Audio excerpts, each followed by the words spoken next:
No, I was surprised. I knew we had had a lot of problems under Roosevelt, and the Great Depression, after all, lasted a whole decade. It was 20% unemployment in the United States, only 11% in the rest of the world. I didn't really understand why until I began to study Roosevelt's policies. Did you, you know, I have up here on the board that people loved Roosevelt. Tell me who Henry Morgenthau was. Henry Morgenthau was Roosevelt's Secretary of Treasury. Okay. The two men were great friends. And they had, it wasn't, Morgenthau was really kind of one of the architects of the New Deal. He was. Okay. He'd been a friend of Roosevelt's for 20 years. They did a lot of socializing together, and they had lunch and dinner together, and they were great friends, and cabinet meetings were important to both of them. Okay. Now, take Burton off the screen for a second, and I want to show you a quote from Morgenthau if we have it. This is what Morgenthau said in, I think it was 1939. Do you have it up here for the screen? He said, "We are spending more money than we have ever spent before, and it does not work." This is the Secretary of the Treasury in 1939. It does not work. "I want to see this country prosperous. I want to see people get a job. We have never made good on our promises. I say after 8 years of this administration, we have had just as much unemployment as when we started, and enormous debt to boot." Can you imagine the Treasury Secretary saying that? And he's one of the designers. He's one of the designers. He's one of the architects. So, Burton, how and why is that just erased from history? Well, I had to pull it out of the archives in the Roosevelt Library in Hyde Park, New York. But it's an important quotation, and it shows that even the New Dealers themselves, Glenn, recognized after 2 terms of all of this spending, doubling the national debt, it had not worked, and unemployment was still higher than almost anywhere else in the world. Okay, so now, Burton, give me the 1920s, the untold story of the 1920s. Give me some of the facts. We just talked about, roughly, Sure, the Depression of the 1920s that no one knows. Give them to me. Well, the 1920s, they're that decade in between Woodrow Wilson on one hand and Franklin Roosevelt on the other. And it was a decade where the progressives were not in power. Wilson was out, Roosevelt, Franklin was not yet in. And so what we have are Harding and Coolidge in the presidency. And what we see is that depression starting in 1920, 1921. We have unemployment at 12%. We have a lot of people arguing what we need is a stimulus package, government programs to build roads so that cars can drive on, that sort of thing, with government expense. Harding and Coolidge say, no, we're going to trust our entrepreneurs to do the job. We're not going to try to micromanage the economy. They end up cutting the tax rate from 73% eventually to 25% at the top levels. And what we begin to see is a tremendous outpouring of entrepreneurship. We get, radios are invented and expanded. We get air conditioning developed in the 1920s, and the implications of that for the American South are tremendous. We get talking movies invented in the 1920s. Even the zipper and Scotch tape are all inventions of the 1920s. We cut taxes, we turned entrepreneurs loose, and that decade was tremendously prosperous. We ended that depression. We went from 12% unemployment in 1921 to 2% unemployment in 1923. Burton, would you say that, I was thinking this the other day, that, Ronald Reagan said that if freedom fails here, where will the rest of the world run? And I was thinking about that phrase the other day, and I thought, we are the place that John Galt ran to in Atlas Shrugged. That's America. But it required everybody there to not look for a handout.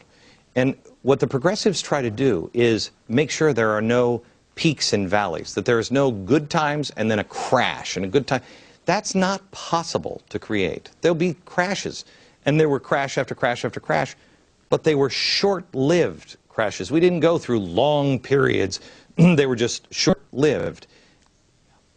But those highs, nobody concentrates. Everybody tries to concentrate on the Roaring '20s as being an age of greed, but it really wasn't for the average person. The average person the life changed for most Americans in the 1920s, probably more dramatically than maybe any other time period up to then? I think you may be right, Glenn. We had a doubling or more than a doubling in college enrollments. We had a higher rate of literacy in the 1920s than we have today in American society. You get in the 1920s, Glenn, unemployment drops. In the Coolidge years, the unemployment is 3.3% average, inflation 1%. That's the lowest misery index of any president in the 20th century. Real quick, I have to take a break. I just want to finish up this segment here with Roosevelt. Roosevelt, am I wrong by saying there was a good portion of people that thought, holy cow, I'm glad he's dead? He was turning into a dictator.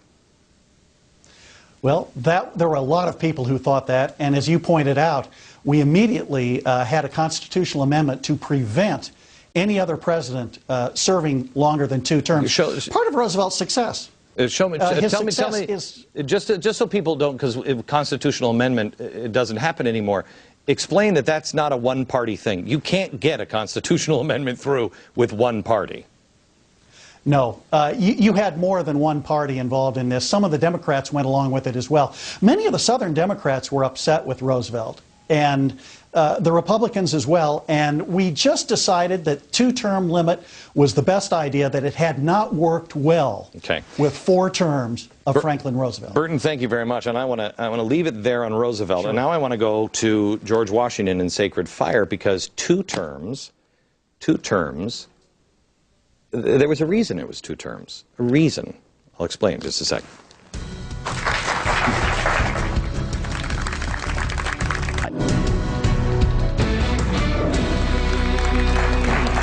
All right, we're back with Peter Lilback and Jerry Falwell Jr. from Liberty University. And Jerry, I don't mean to make you sit here quietly for a second, but I want to talk to you in the next break because you're a chancellor at a university. And you are trying to set things straight in your university, and I want to talk to you in a minute about how difficult it is in that position, and finding professors that won't buy into the revisionist history. This is just such a tremendous book, and I want to talk to you a little bit about, because what you do in this book is you say, okay, here's the theory that you read about in the history books, and they say this. And then you just, it's an avalanche of information. I mean, it's startling. There's so much proof that they're wrong, and it's all footnoted. When you were writing this about George Washington, when you first saw this stuff, did you have any idea on how wrong they have gotten George Washington? The only way I knew Washington was through his writers, through his historians. And everyone said he was a deist. He mocked the scriptures. He only used it for humor, if he ever did. And hang on just a second. In case you don't know what a deist is, because it's not real popular. And they weren't back then either, no. Right? A deist is somebody who believes in God as a watchmaker, that he started things rolling and then, okay, have a good time, guys. I'm going to go over here and play pool.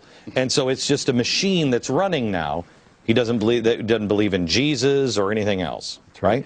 Okay. So if you're a deist, why bother to pray? Why do you need a clergyman? Why do you need religion? Because God had started, he's gone. I was convinced, because I had read scholars, that was the case, and my heart was really kind of despairing. Mm-hmm. And I started reading the quotes that those very authors had, and I said, wait a second, that text they're using to support Washington as unbeliever that he wrote has a Bible verse in it. But apparently the scholars who were reading didn't know what the Bible was. Well, if you don't read the Bible, how are you going to recognize a Bible verse? Mm-hmm. It's like the Declaration of Independence. It's riddled with Bible verses. That's right. It's riddled with them. So I started going through, and lo and behold, in the very books that were advertising the unbelief of Washington in his texts, there they were, filled with reference. I said, these guys don't see what they're seeing. They can't be right.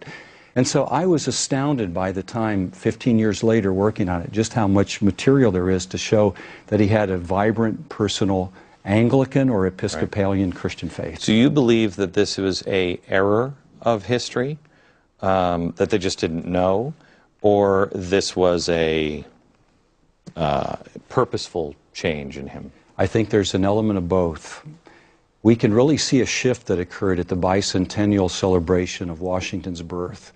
That's in the early 1900s, 1930. Wait a minute, the progressive era? The progressive era. Who would have guessed that? That's weird, okay. In other words, a devout, evangelical, Christian founding father didn't play well for those that wanted to move beyond Christian influence in government, right, and Western civilization. So they needed a more secular Washington, and scholars found a way to present him in that form. No, I was surprised. I knew we had had a lot of problems under Roosevelt, and the Great Depression, after all, lasted a whole decade. It was 20% unemployment in the United States, only 11% in the rest of the world. I didn't really understand. Great friends. And they had, it wasn't, Morgenthau was really kind of one of the architects of the New Deal. He was. Okay. He'd been a friend of Roosevelt's for 20 years. They did a lot of socializing together, and they had lunch and why, until I began to study Roosevelt's policies. Did you, you know, I have up here on the board that people loved Roosevelt. Tell me who Henry Morgenthau was. Henry Morgenthau was Roosevelt's Secretary of Treasury. Okay. The two men were in dinner together, and they were great friends, and cabinet meetings were important to both of them. Okay. Now, take Burton off the screen for a second, and I want to show you a quote from Morgenthau if we have it. This is what Morgenthau said in, I think it was 1939. Do you have it up here for the screen? He said, "We are spending more money than we have ever spent before, and it does not work." This is the Secretary of the Treasury in 1939. It does not work. I want to see this country prosper.